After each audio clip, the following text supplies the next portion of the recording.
capítulo de número 24.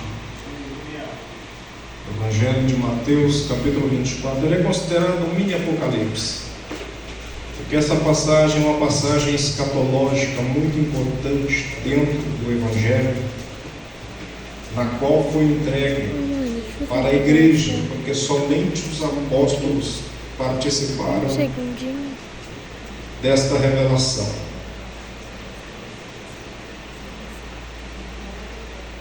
Todos acharam? Diz assim a palavra do Senhor, na versão transformadora. A sua talvez deve ser Almeida corrigida ou atualizada. Jesus fala de acontecimentos futuros. Quando Jesus saía da área do templo, seus discípulos lhe chamaram a atenção para diversas construções do edifício. Ele, porém, disse: estão vendo todas estas construções? Eu lhes digo a verdade, elas serão completamente destruídas, não restará pedra sobre pedra. Mais tarde, Jesus sentou-se no Monte das Oliveiras. Seus discípulos vieram até ele em particular e perguntaram: diga-nos, quando isso tudo vai acontecer? Que sinal indicará a sua volta, o tempo, o fim dos tempos? Jesus respondeu: não deixem que ninguém os engane, pois muitos virão em meu nome dizendo: eu sou Cristo, e enganarão muitos. Vocês ouvirão falar de guerras e ameaças de guerras, mas não entrem em pânico.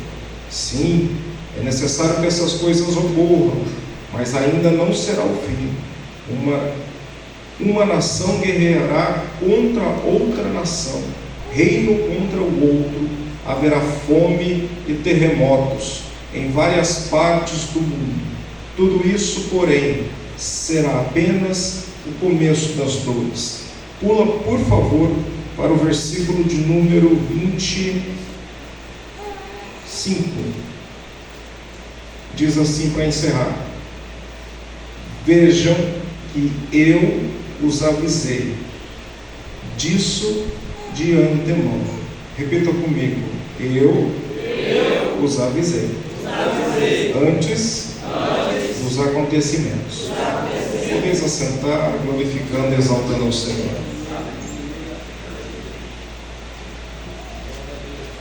Ministrar sobre esta passagem não é trivial, não é simples, não é algo que você consegue estabelecer um objetivo definido e claro. No Brasil nós temos 3 vertentes doutrinárias escatológicas acerca dos fins dos tempos.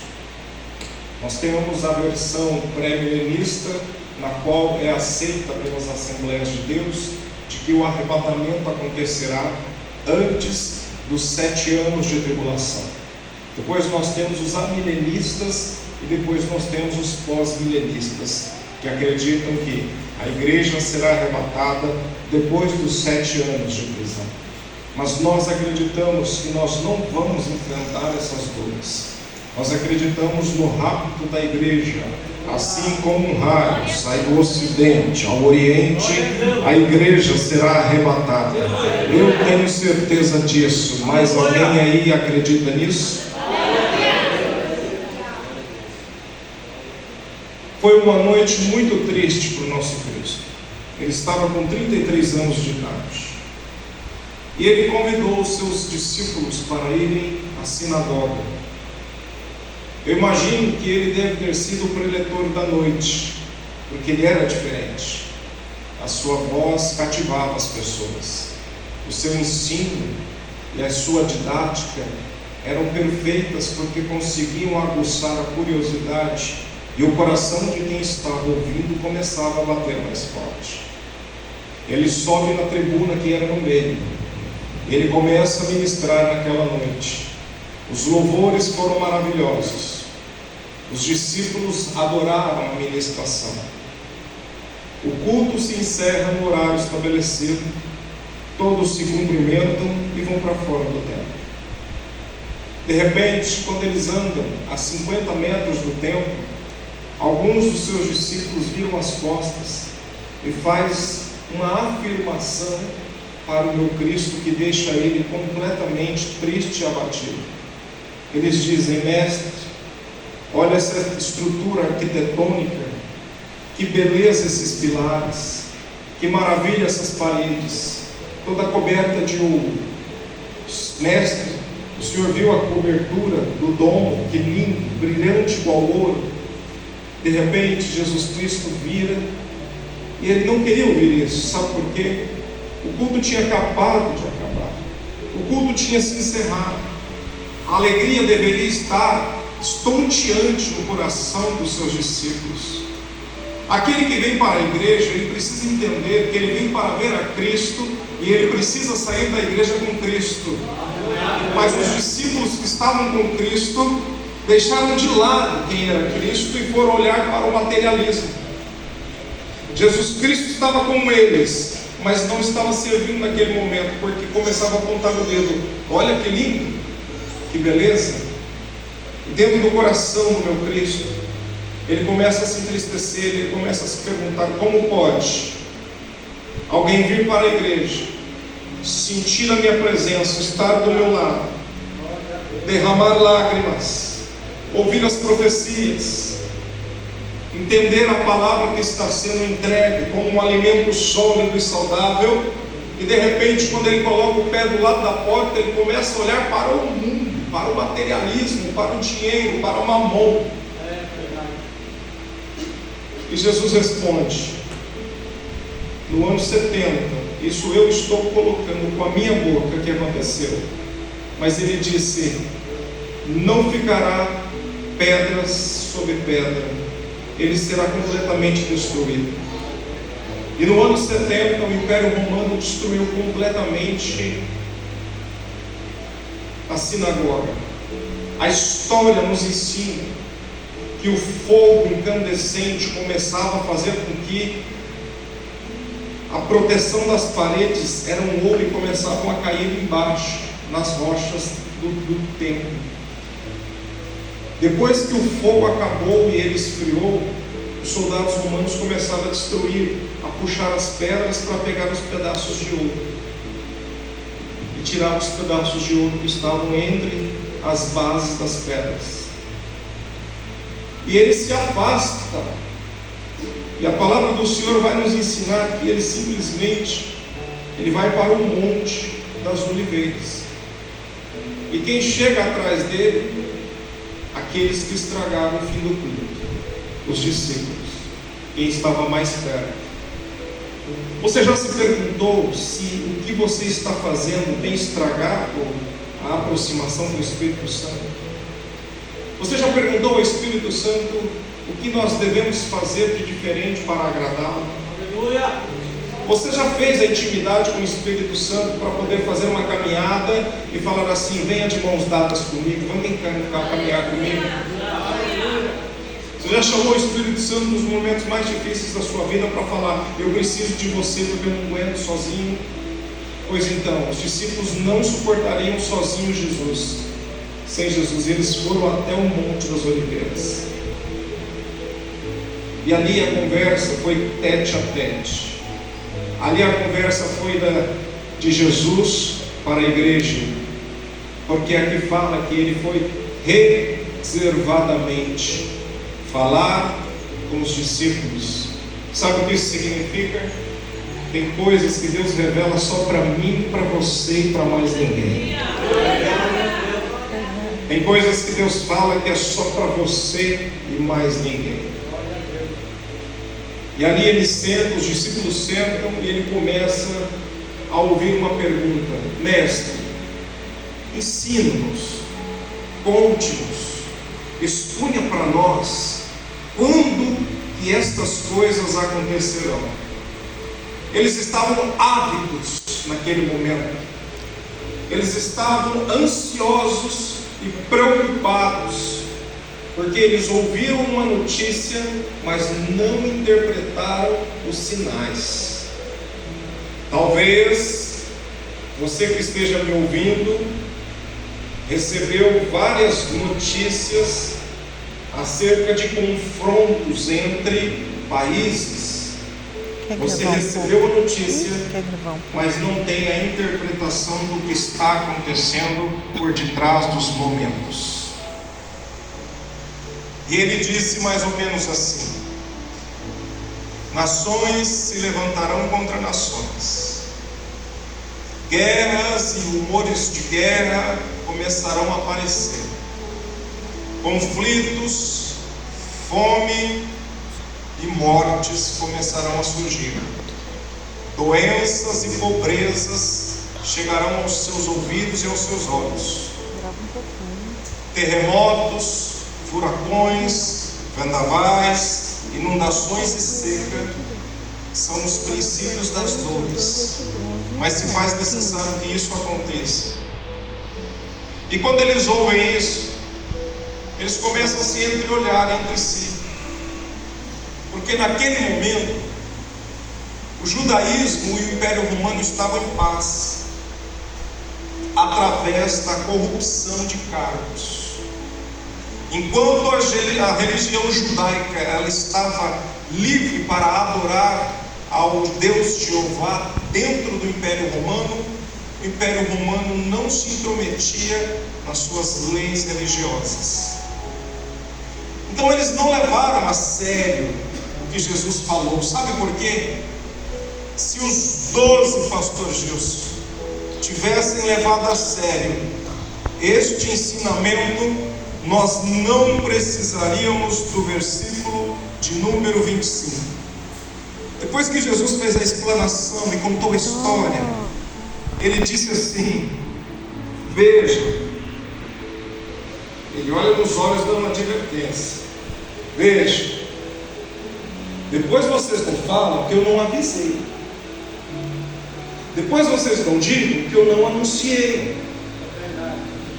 Eles não acreditaram na palavra, no ensinamento que está no capítulo 24, porque ele volta para eles e diz assim: olha, depois vocês que estão dentro da igreja, depois vocês, Assembleia de Deus de Mato Grosso, depois vocês, Batista Nacional, depois vocês, Presbiteriana do Brasil, depois vocês que saíram do tronco da Assembleia de Deus para migrar em outras denominações, não falem que eu não avisei. Eu sinto a presença de Deus aqui.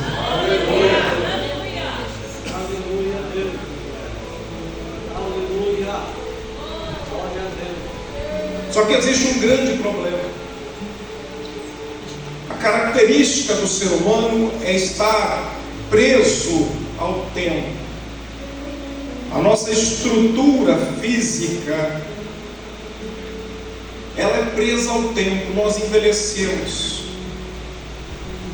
E tudo aquilo que a nossa mente não cauteriza é esquecido. Você quer fazer um teste para os mais velhos? Vamos lá. Eu vou te desafiar. Vocês lembram em 1994, quando a nação brasileira parou para assistir os pênaltis de Itália e Brasil? Vocês lembram as belas defesas do Tafarel?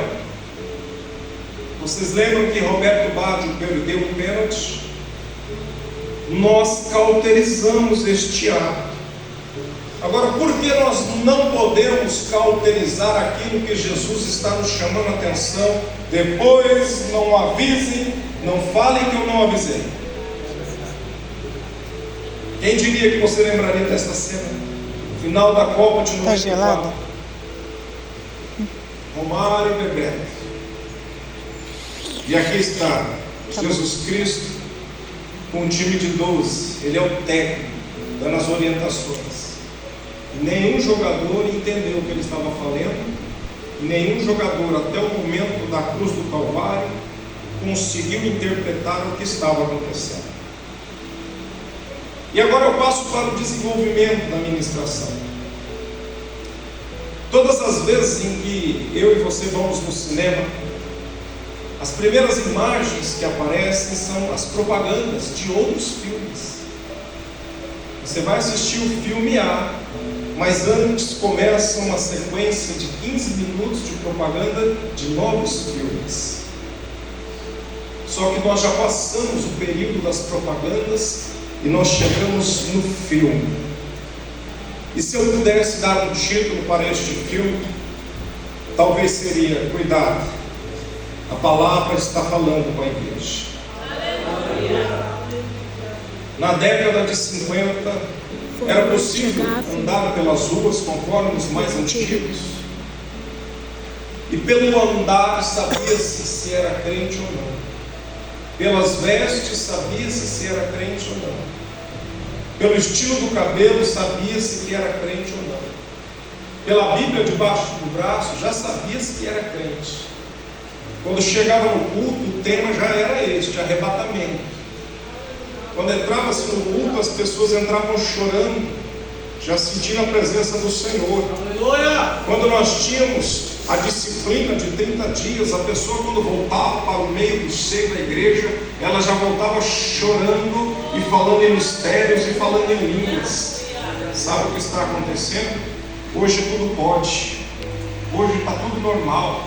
A faixa de Gaza está sendo destruída, mas preste atenção que eu vou te ensinar algo. Israel, ela está pagando um preço muito caro por ter rejeitado o nosso Cristo. O povo judeu entrou nesta guerra com todo o afito de destruir Hamas, mas preste atenção, tanto a Palestina quanto a faixa de Gaza, e Hamas, o Hezbollah, a Al-Qaeda, e a Líbia, a Lituânia, a Jordânia, todos começarão, o Irã, a Arábia Saudita, todos começarão a se levantar contra Israel. E taticamente falando, militarmente falando, não é possível um país ter mais do que 4 frentes de batalha. Este foi o erro da Rússia contra a Ucrânia. Ela abriu 3 frentes de batalha ao mesmo tempo e começou a perder a guerra. Ela pode ter no máximo 2 frentes de batalha, mas eu imagino que pelo menos 26 nações se levantarão contra Israel. E quando isso acontecer, a palavra do Senhor diz que o dedo de Deus, através de um anzol, começará a puxar o nariz das nações para se afastarem de Israel, e ela não será totalmente destruída. Mas Israel precisará pagar o preço para reconhecer que eles mataram o Deus que veio para eles.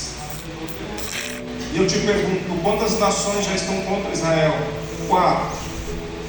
Eu pergunto, este é um número importante, sim ou não? Sim.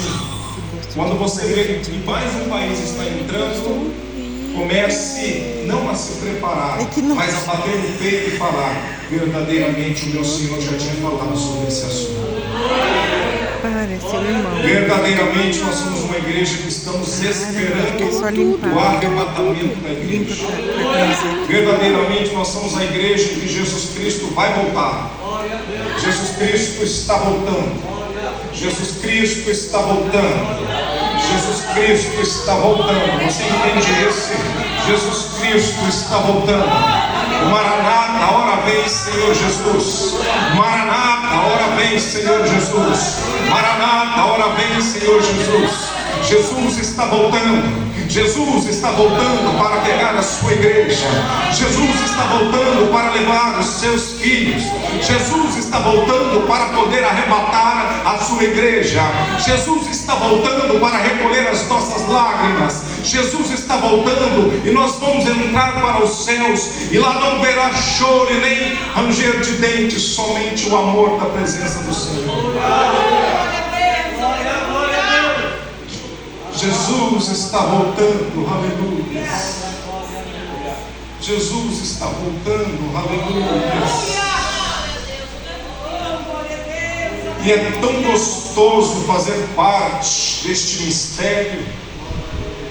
E dos convites que eu tenho para ministrar fora, que estão agendados até o dia 10 de dezembro, todos estão com o título de Últimos Dias e Arrebatamento.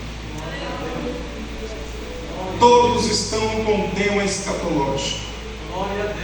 Todos estão pensando na volta de Cristo. E eu quero te fazer uma pergunta. Vamos subir?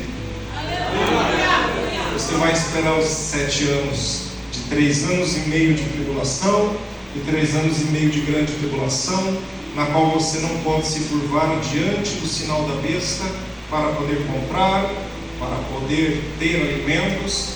Você que ficará, não encontrará a morte. As pessoas tentarão buscar a morte, mas não conseguirão, para poder entender que existe um Deus que cumpre a palavra dele. O meu maior medo, meu maior medo que eu tenho é a igreja de Cristo abandonar este primeiro amor, que ainda é a salvação de almas, porque nós estamos perdendo almas dentro de casa. O nosso testemunho precisa ser autêntico, honesto, transparente, ético, moral, conciso, coerente, sem extravagância, com razoabilidade, com impessoalidade. Será que nós encontramos essas virtudes além do fruto do Espírito em Gálatas? Temperança, amor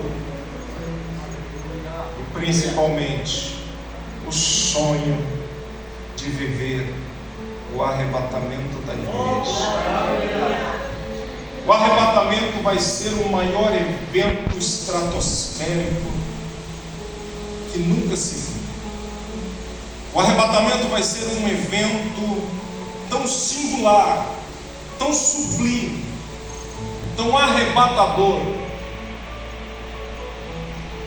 que será algo que todos verão, toda a humanidade verá. Primeiramente, ele vai levar a igreja consigo para os céus. Depois, no segundo momento, depois dos 7 anos, ele descerá com a igreja para buscar os remanescentes, os rabiscos da terra. Não queira ser o remanescente,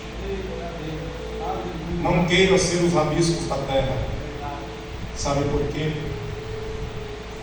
Brincar uma vez pode dar certo, a segunda não.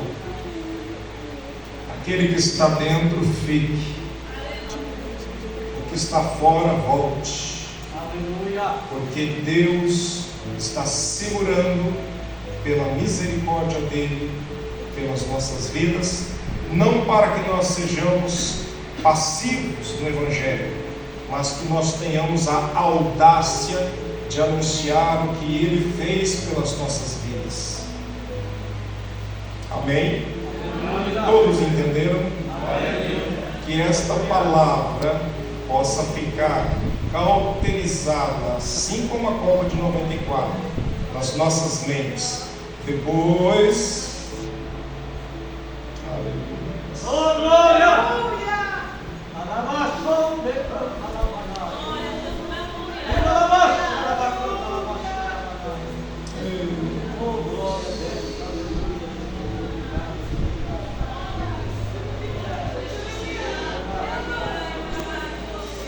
Tem uma presença diferente aqui hoje.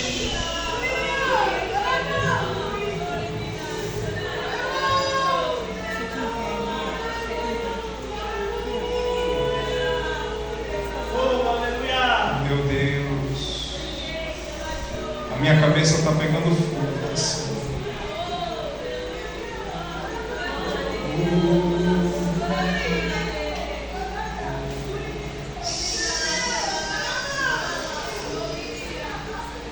Sim, Deus.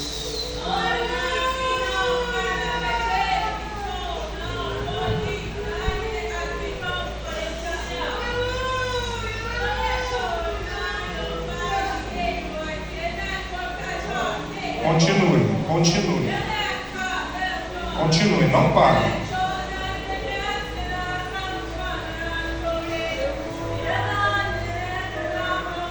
O Espírito está sendo derramado. Continue, não pare.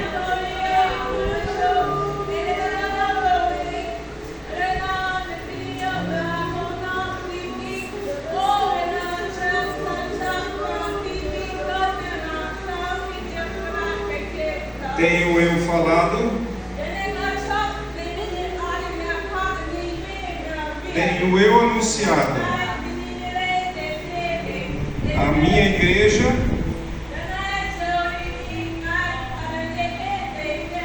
começarei a derramar do meu espírito. Eu amo a cada um de vocês. Vocês são meus escolhidos.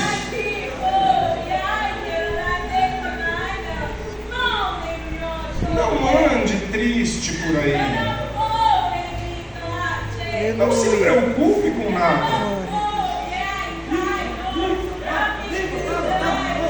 Eu sou um Deus que te cuida. Não temas o dia de amanhã. Eu vou pegar na tua mão. Eu vou te levantar e nós vamos andar juntos.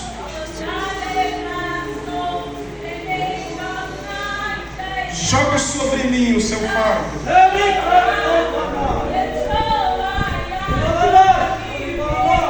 Eu sou um Deus que tem olhado por dentro. Quando está triste, eu te conheço. Não temas. Não temas. Eu protejo os meus filhos, para que tu saibas que este que vos fala é meu filho profeta. Preparem-se, que ainda este mês coisas horrendas acontecerão. Ficai firmes. Não se preocupem, porque eu velo para cuidar da igreja. Assim diz o Senhor dos Exércitos.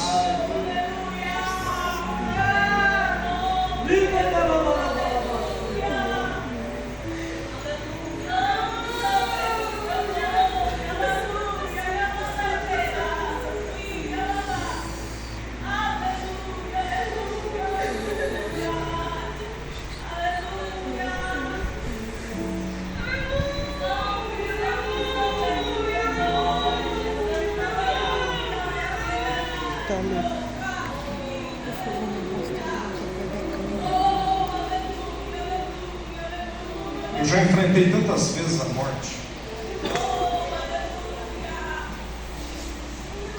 que agora eu entendo por que Deus não me permitiu ser recolhido. Ainda tem muita gente para se ganhar para isso. Só que ao mesmo tempo que você enfrenta a morte, você fica com maior audácia, porque você sabe, quem pode te livrar da morte é só Ele. Ele tem a chave da morte. Guerreiros também caem, guerreiros também ficam fracos, guerreiros também se machucam, guerreiros também sofrem. Mas você vai se acostumando com o cheiro da pólvora, você vai se acostumando com o ribombar dos canhões, você vai se acostumando com o festim e depois se torna uma pólvora original. O festim é um teste, a pólvora é a realidade. Eu agradeço a Deus pela oportunidade, Pastor Jesus. Muito obrigado pela oportunidade. Glória a Deus. Louvado seja o nome do Senhor Jesus. Deus abençoe, pastor.